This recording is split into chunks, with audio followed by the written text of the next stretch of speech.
Hey everyone, while we have this 3000 series apart for a charge pump replacement, I'm also going to address the directional control valve leaks that are pretty common. Now, this machine here is actually worse than most.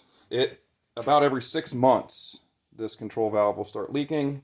And how do you know if it's leaking? It's pretty easy to tell. So this side of the frame will get coated in goo.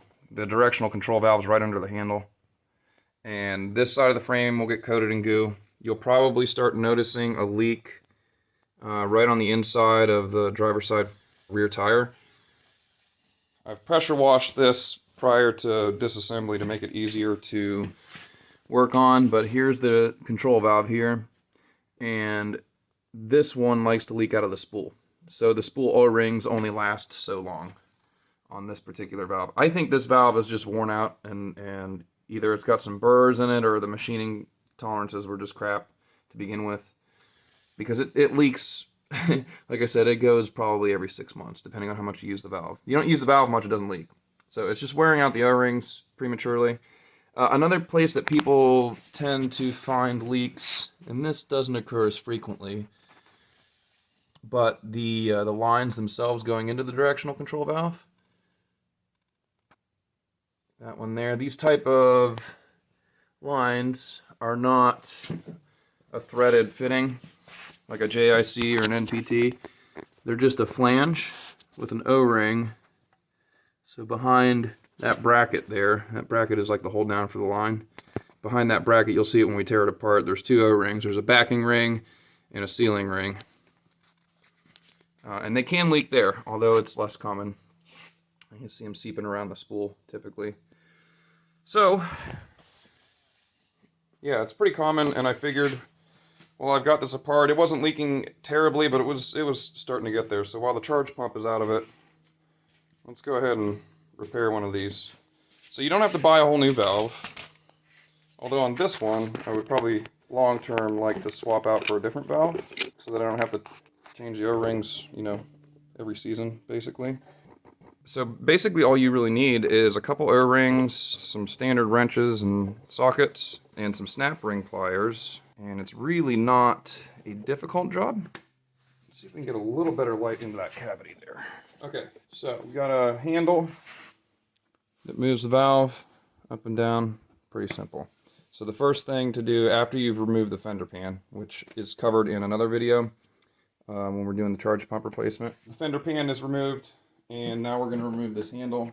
So I think we need a 1/2 inch. You might want to mark the distance that the handle is inserted onto the shaft here, just so you get it back in relatively the same spot. You don't have to fight it getting the fender on. You get it relatively in the same spot. So that just, basically there's a hold down nut there and it slides right off the shaft. And this nut right here. And then this thing just slides right off. It's just a pinch bolt. Now, we are going to, remember how I do this, we're start removing lines, I think. Yeah, let's go for the one on top that's in the way of everything right now. We'll do this one. So this line here comes from this is going out to the power steering. And then there's also, I think, the main pressure line right here, coming from the charge pump. So it tees here and then goes out to the power steering into the control valve. So this must be the pressure line from the charge pump. So these little guys, they can be kind of tricky to get to. This is a single spool tractor, so actually it's not too bad to work on. When they get double and triple stacked, they get a little harder to work on. But we're pretty. That's a 10. Why did I grab a 10?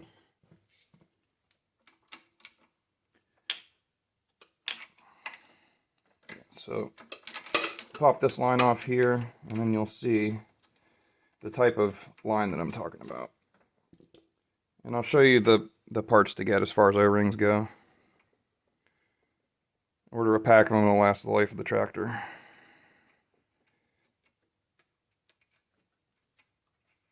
So these are just like a toe clamp almost. Ever used a toe clamp? They've got a step in them. And they just hold the line tight into the body. And then bloop, there she comes. And that one will just sit there and leak the whole time. I'm pretty sure I remember that. So here's what came out of there. There's a backing ring. So this ring is a contoured fit and a little stiffer than the sealing ring is. And then here's the actual sealing ring. You can double up 2 of the sealing rings in a pinch to get it to squish in there right, but what you really need is a sealing ring and then a contoured backing ring. And the backing ring will help keep the shape and help support the sealing ring as it goes into the bore. Let's see if we can, oh yeah, I remember this one now. Yeah, it's kind of a pain. Get it loose and then I gotta either get it by hand. Yeah, there we go. So there's, these 2 go down to the deck lift, so these are the working ports on the control valve. I don't remember if I have this one plumbed backwards or properly. I can't remember. But pay attention, if this is the first time you've pulled this apart, pay attention to the orientation of these lines, because they will fit in either port because they're flexible on the other side. Just pay attention to them, which one goes into which port, so that your control valve moves. The lever moves the right way to move the deck up and down. So this guy here, I think, has got to come off with the lines. Just wiggle them out. There we go. Okay, so we've got a double clamp on this one, a single screw in the middle. Get out of there. Pop this other line off. She'll probably start juicing now. Yep. This one's still attached to the line. I'll show you this one. We'll zoom in here in a minute. So the 2 work ports are out. And we've got our pressure line. Now we've got, I believe, this is the return line. Here. On the other side.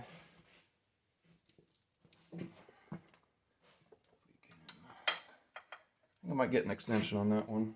It's still oily in there. It's probably been leaking a little while, so definitely time to do it.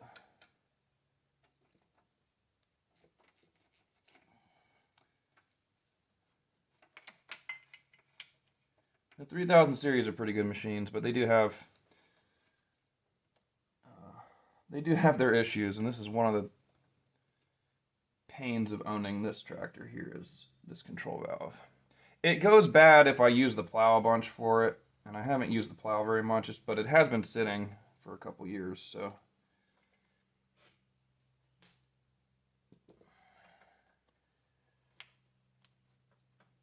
Okay, so this line here, remember this now? So this line is rigidly attached on both sides, so it's rigid here, and it's rigid all the way out at the steering valve, so this line you're not going to be able to just pull away and move out of the way like the other ones. So what we're going to do is we're going to disconnect the valve and then pull the valve out as an assembly. Alright. So now the body of the valve is ready to come out.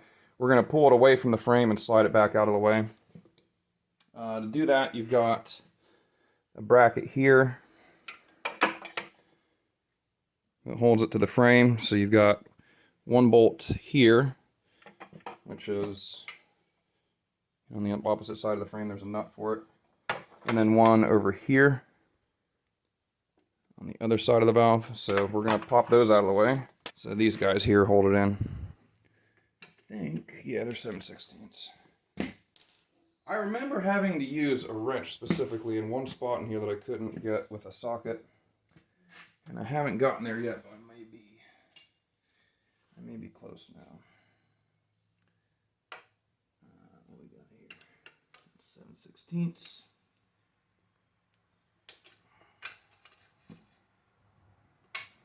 Yeah, those are both 7/16. All right. Now what did I? There it is. Man. You ever lose tools? Ever?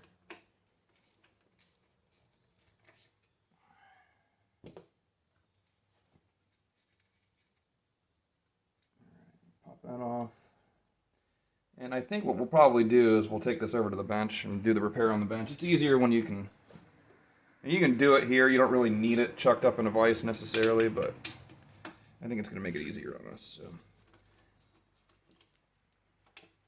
just pop it out. All right. So now the valve's starting to loosen up. You see it falling through the hole there. So you got a bushing for the lever. And right now the pressure that's pulling that valve back and forth is that line that we had connected. The rigid line I was just talking about. Okay. So we're just about ready to pull it. Okay, so now the valve is loosened up and we've got that line on the opposite side of the valve. We're just going to slide it back off of it and let's pull out the valve. There we go.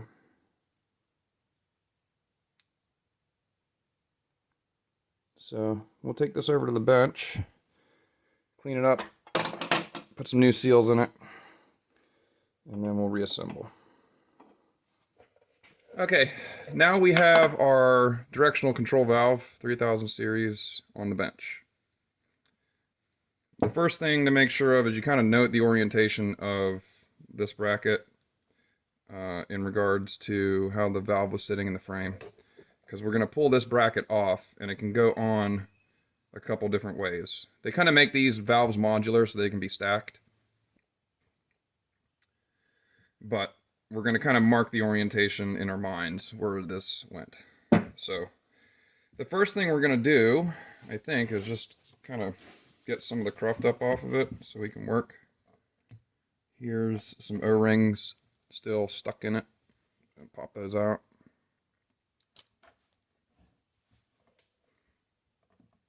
Here's our pressure and return ports, our work ports. And here's some funky O-rings. And this one's definitely in need of a fixie fix. So an overview before we tear it apart. Spool here. Rotate this, it moves this. At the bottom of that spool, it's held into the valve body. That spool is held into the body and under spring tension here to return to neutral. Right here, and there's a spring underneath this cap. And a snap ring holding in that spool. And this is holding in the cap. So what we're going to do is pull the spool out. And to get the spool out, we got to take the control lever off. So as we're looking at the valve, brackets to the frame can stay here. We're just going to pop this off. Here, maybe. Let's get the impact. Make our lives easier. I'm not going to assemble anything or torque anything with the impact, but I am going to use it to pull stuff apart. So as it's mounted to the frame, like this, our control lever goes up towards the left-hand side here. Again, marking it as much for myself as I am for anything else, just to make sure I remember where things go. So, there. And then this guy just slides off. Bloop. So now you got access to your spool. And there's your hydraulic action. You can see down inside here, if you're not familiar with like directional control valves, how they work.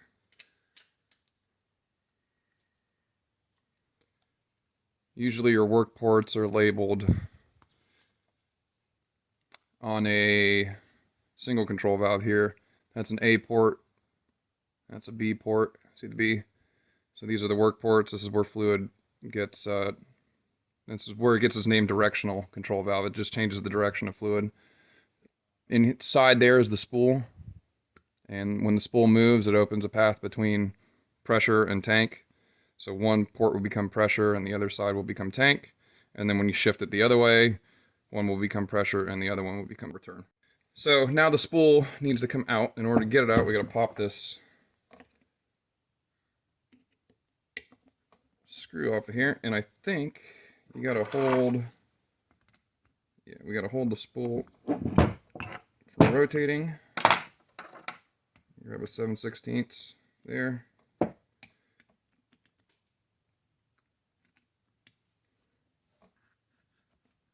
Nope, not going to want to do that, is it? I'm going to put that one on with an impact. Let's just grab these.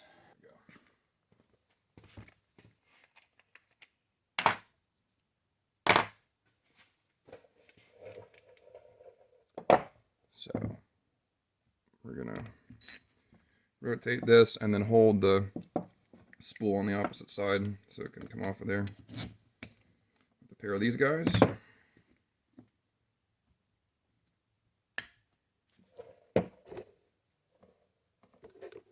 Get you a little closer in there. All right. Here we go.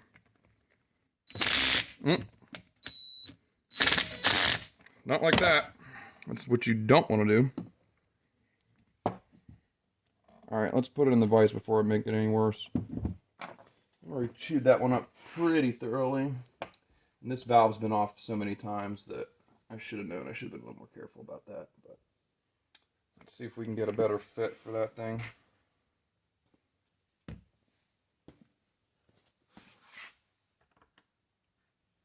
That one doesn't fit very well either, does it?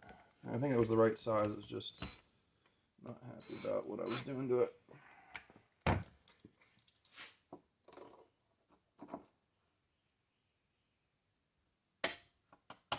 Okay, now the spool can't move. It's bottomed out against the vise. The vise is tightened down.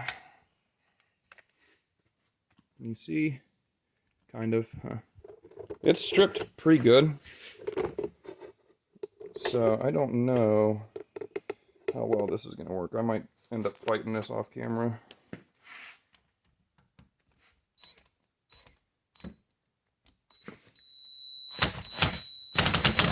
Yeah, I'm going to fight it. Okay, so I took it over to the vise and hit it with a chisel and got it to spin off. So I don't know. I might have Loctited this one the last time I put it on. Maybe not. Anyway, be mindful of that. It's real soft material, so. Okay, so now that that's removed, the spool can come up out of there. Like that.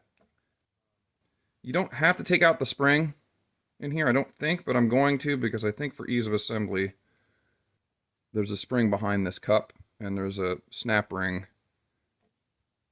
in there. You can see it there. There's a snap ring holding that cup in. But we can pull the spool out this way. Whew. Buddy. Jeez. Yeah. See, this spool's got some scoring on it, too. I wonder if there's any damage in there. I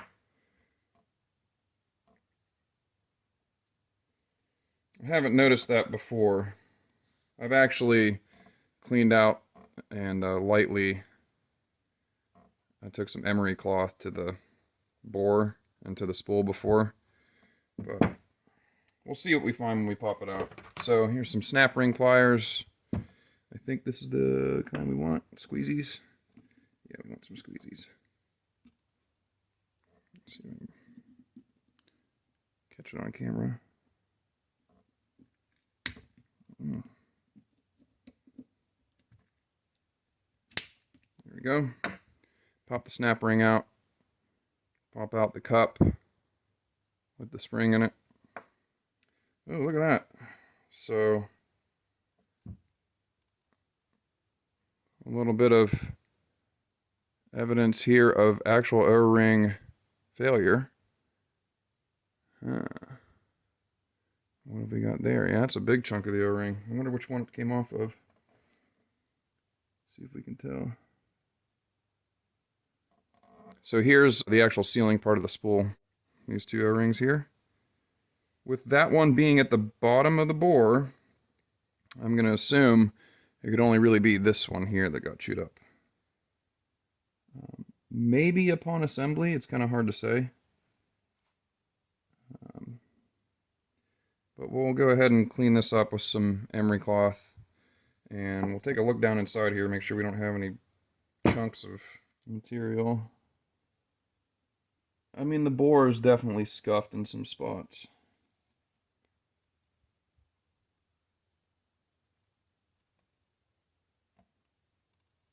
You can see, yeah, LEDs are just so freaking bright, you can't see. It's really hard to get that detail that you need. Anyway, inspect the bore, make sure there's nothing, no major gouging or anything like that in there. This one's got a little bit of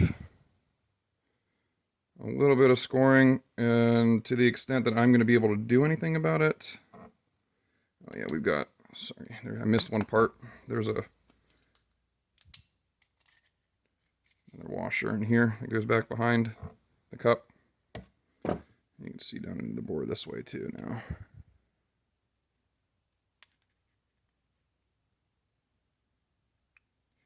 Yeah, I'm going to assume that a chunk of O-ring that big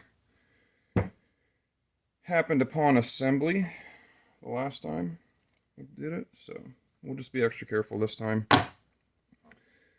So, now that we've got the spool out, it's pretty much just a clean repack, reassemble job. So let's go ahead and clean this up.